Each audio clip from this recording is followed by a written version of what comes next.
কথা দেখে না দেখে না, স্বামী সংসার ছাড়তে পারে ওরা,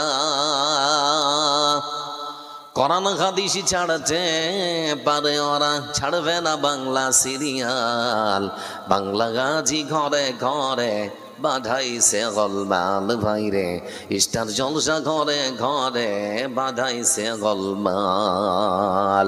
কাজের মেয়ে মর্জিনা গায় হিন্দি গানের ভক্ত সেও, পাশের বাড়ির মদন রে কয় তুমসে প্যার করতে হ্যাঁ। দাদুর বয়স ৮০ বছর, দাদির বয়স ৮০ বছর, বাংলা গানে মারে টান, বাংলা গাজি ঘরে ঘরে বাধাইছে গোলমাল ভাইরে, যে সিনেমা ঘরে ঘরে বাধাইছে গোলমাল। স্টার জলসা আছে না নেই? আবার জি সিনেমা আছে না রে?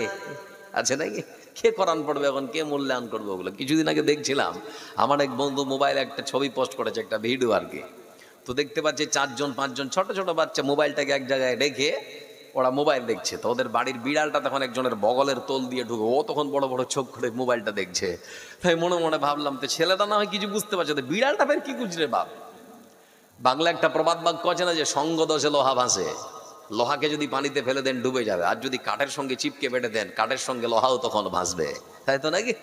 এ হচ্ছে বিড়ালের অবস্থা। মানে ওরা যখন দেখছে তো বিড়ালটা ভাবছে আমি কেন বাকি থাকি, ঢুকে যাই, যা যত দূর হয় আর কি, মানে হুড়ে পাল দেয় আর কি। এটা বাংলায় প্রথা আছে, হুড়ে পাল। তার যুব সমাজকে বুঝতে পারছে না যে মোবাইলটা হাতে পেয়ে দেখছে কি ধ্বংসের দিকে ঠেলে দিয়েছে তোমাদেরকে। সময়ের মূল্যায়ন তোমরা করতে পারো না, ঘন্টার পর ঘন্টা মোবাইলে ব্যস্ত থাকো। রাত্রিবেলা যতক্ষণ না তোমার হাত থেকে মোবাইলটা ছুটেছে ততক্ষণ পর্যন্ত তুমি মোবাইলটা ছাড়ো না।